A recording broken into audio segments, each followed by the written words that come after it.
So following on from the office hours tutorial session from a couple of weeks ago, here's a very quick tutorial reminder of how to make 3D text as shown here in Unity from a plain flat text image. So we will go to Inkscape. Here we must be in text mode. I'm already there, so I can just type my text in, which will be something along the lines of the event title. Let's call it the Fabulous Party. It's going to be on the 21st of August 2021. I'm going to highlight that text and just make it a little bit bigger to expand it out some more, like that. And we can bold the text by the drop down there. That'll do. And if we pull this alignment tool down, we can go for center alignment. So that's essentially the text. It can be anything there that you like. You could change the font text, etc., but we'll keep it simple. The first thing you must do is to convert it to a path, the object to path option here. So we'll do that, and then secondly, because of that conversion separating all of the letters out when we want them as one whole, we re-click here and we will go to path and combine. I'm just going to play it safe here and select everything that way as well. This is the path mode, and I just selected everything just to double check and combine. There you go. So that now should just be one item again. There you go, selected all in one go. That's all we need to do in here, with the exception to just holding control, what is it, Shift and D to pull up the document properties in Inkscape, and to just set the page to the actual size of the selection. So here, resize page to drawing or selection, and that way the pivot points, etc., in the mesh will be in the right place when we bring this into the next step. So to conclude here, all we need to do is, with this selected, we'll just save the file. You can see some of the test files I've got in here. We'll call this, what are we up to, demo number 04, and we'll save that. And that concludes the first part. We'll now switch over to Blender. So first thing is to clear the existing default items. We don't need camera, we don't need lights, in fact we don't need the collection at all. Thank you to my phone. We can just delete that, or can we? We'll do it the long way. Right click and delete. There you go, that's enough. Okay, so now we can import our SVG file that we saved from Inkscape. Scalable vector graphic here. Need to locate the actual folder I was in, which is, I believe, my Inkscape saves. There we go. Demo 4. Let's open that and see what we get. I'll zoom in a bit because it's going to be quite small. There we go. It's not going to be on the right axis, but with the path selected, you want the X rotation to be 90, and you want the Z rotation to be 90. This might be different depending on your configuration on your system. Once we've done that, we can just move this over to be central, and there we are. That's our imported flat vector file. Now the magic is if we right click and we extrude size,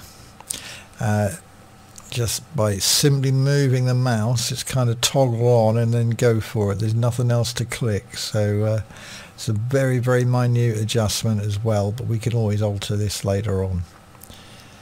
So let's just pull that out. We can save it exactly like that.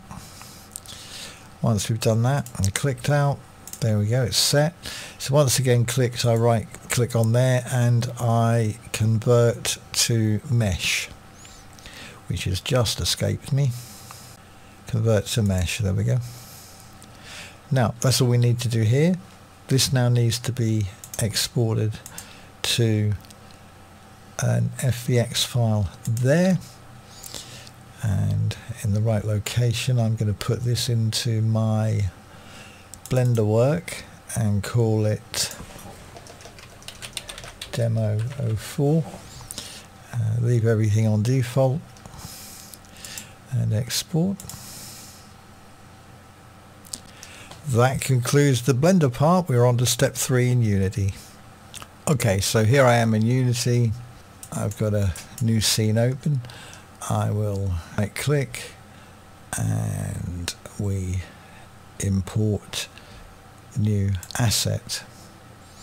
Locate the folder we saved that into, which was my Blender work here. And there's demo4.fbx as we exported. Bring that in. And you can see here in the preview we've got the file. We can drag that into our scene to take a closer look. It's going to be nowhere near big enough, but we can expand that later. In fact, we might as well do that now. So let's search for the male avatar and drag that in, so there you can see the difference in size. If we put the avatar to 0, 0, 0 and then the demo to 0, 0, 0, there you can see the actual size. Now we've got them in the same perspective. It's tiny, so we will locate the imported item again, and we can actually go to the scale factor, probably about 15-ish, I think. Whoops, there we go. Okay, it's maybe a little bit bigger needed, but for now that'll do us. Let's just spin that round to be the same way as our avatar. There we go. And let's see if there's any better lighting. Yeah, that's a little better lighting. Right, so all we now need to do is create our material. We can't use the one that comes across in the FBX because it's embedded inside, but if we actually look at the mesh renderer, click on the material here, we'll highlight the one that we've got in the actual model. You can just click on it and then Control D and it will create a new one outside, which you can edit. So we'll go back to our model, drag the new copy there, and we can then play around with colors, etc., and they'll come through in the model. Another little trick here is if you wanted to maybe give it a highlight, give it different coloring. If I now make a duplicate by Control D and downsize it ever so slightly, it's a little bit smaller, and then we'll create another material, Control D again, doesn't matter what the name is for now. Let's give this new material a yellow color, more mustard, but you get where I'm coming from. And let's get our second copy of the model and drag the new material.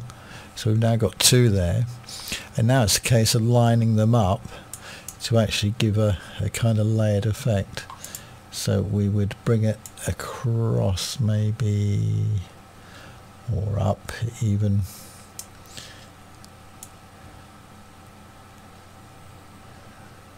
There you go. You get the idea of where I'm coming from. By laying the two together and lining them set into each other, you can get some kind of some nice and different effects happening. If fact, if we bring that forward, which way around have I done that? Yeah, there we go.